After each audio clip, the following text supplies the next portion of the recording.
Celebramos en la Iglesia el domingo 15 del tiempo ordinario en el ciclo C y la palabra de Dios que está tomada esta mañana del capítulo 30 del libro del Deuteronomio, el Salmo 68 y el comienzo de los primeros versículos del capítulo 1 de la carta del apóstol San Pablo a los Colosenses y el capítulo 10, el Evangelio tomado del capítulo 10 de San Lucas.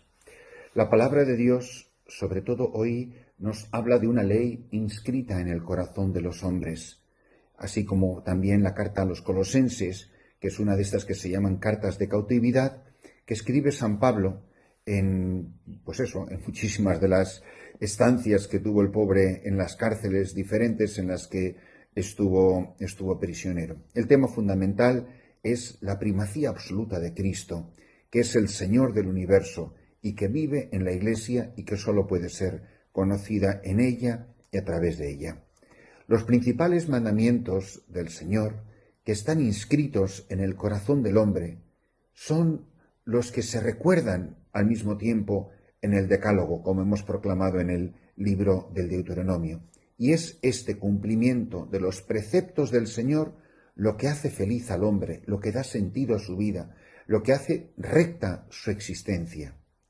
Y Jesús dice claramente: yo no he venido a anular la ley del Decálogo, de los 10 mandamientos. Al contrario, he venido a ampliarlo y a sobre todo darle un sentido sobrenatural, una dimensión espiritual, que pueda descubrir el hombre de todos los tiempos, que es el Espíritu del Señor el que ha esculpido, el que ha tallado, el que ha grabado estos mandamientos en lo más profundo de su existencia, en lo hondo de su corazón.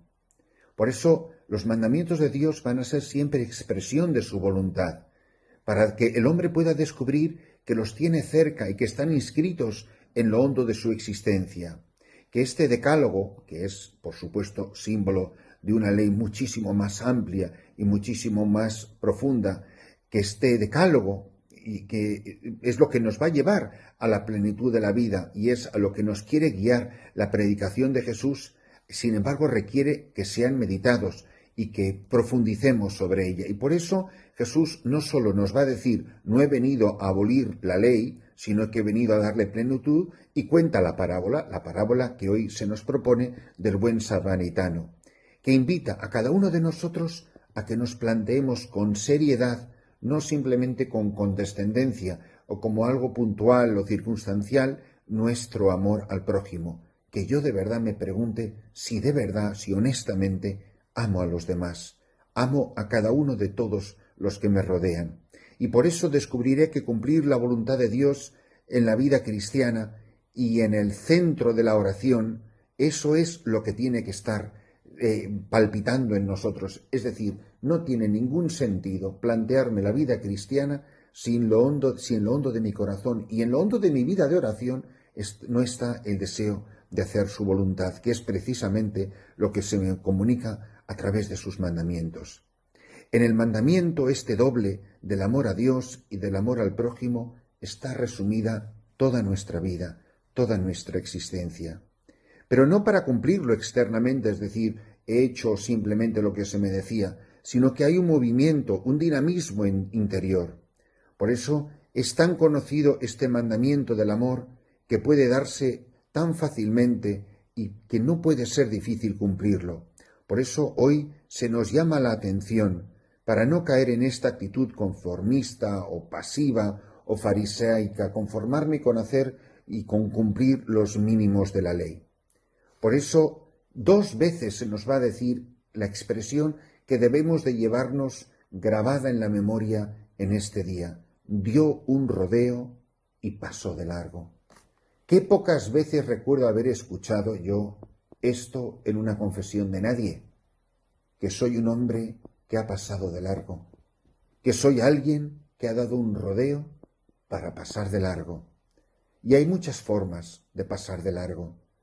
Y nosotros sabemos lo que duele cuando ante mi dolor alguien ha pasado de largo. Y lo peor es cuando, además, siempre encontramos justificaciones que nos puedan parecer, entre comillas, razonables, explicaciones. no tengo tiempo, los pobres nos engañan, ya he hecho todo lo que podía, y hasta peor aún, si es que ya hay que conocer cómo son los pobres, si luego les das y encima se lo malgastan, todas esas excusas que nos inventamos para no tener que encontrarnos cara a cara con Cristo en el rostro de cada pobre. Eso es exactamente lo que es dar un rodeo. Y puede parecer muy elegante y puede quedarme yo con mi conciencia muy tranquilo, pero en realidad lo único que he hecho ha sido pasar de largo. Lo que hizo el sacerdote, lo que hizo el levita de la parábola, eso es repugnante, es pasar de largo. Y yo sé lo que duele, que alguien, cuando he sido yo el caído, cuando yo soy el herido, cuando yo estaba esperando que Cristo, buen samaritano, me saliera al encuentro en mi hermano, pero mi hermano dio un rodeo y pasó de largo.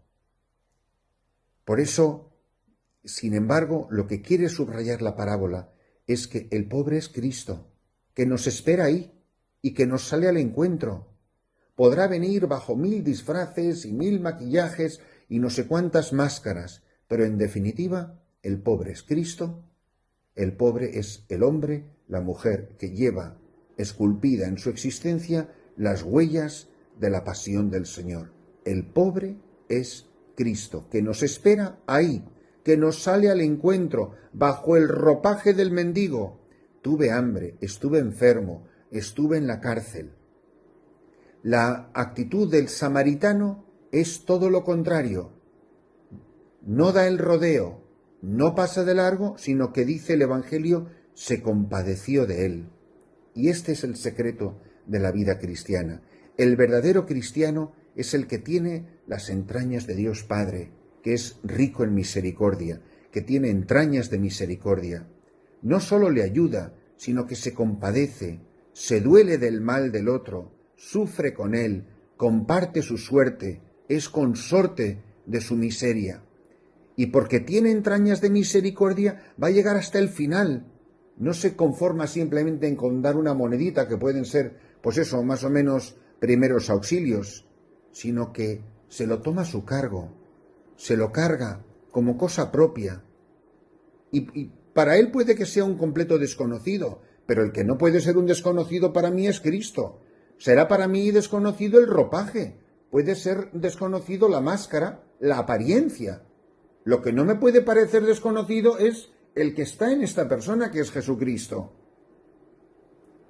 Dice, además, poniendo el ejemplo del samaritano, un extranjero, incluso de un país enemigo, pues los judíos no se trataban con los samaritanos.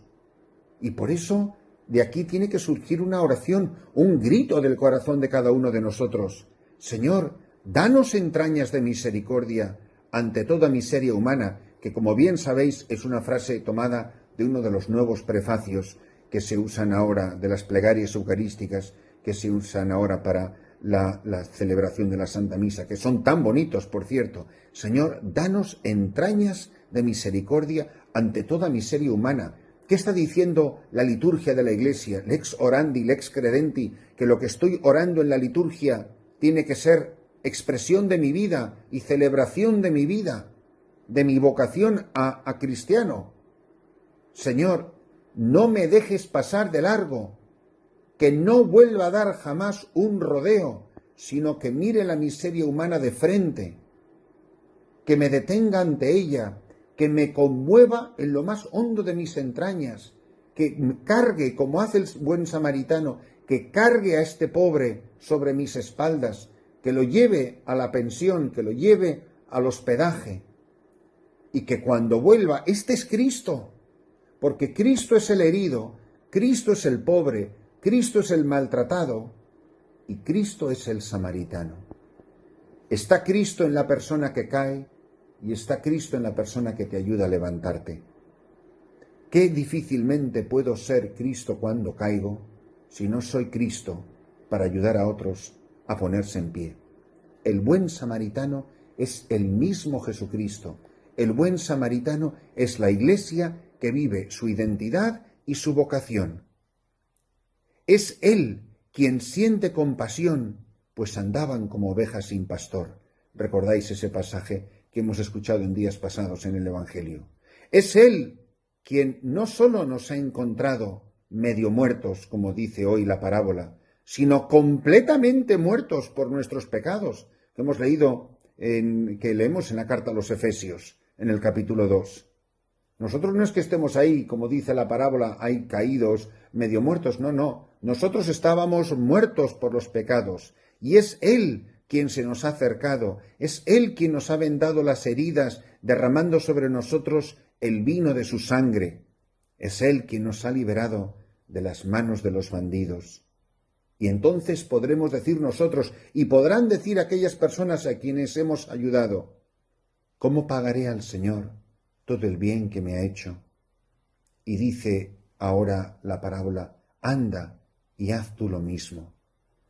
Qué peligroso es llevar inscrita una ley en el corazón, pero una ley que simplemente me mueve a cumplir los mínimos de unos preceptos.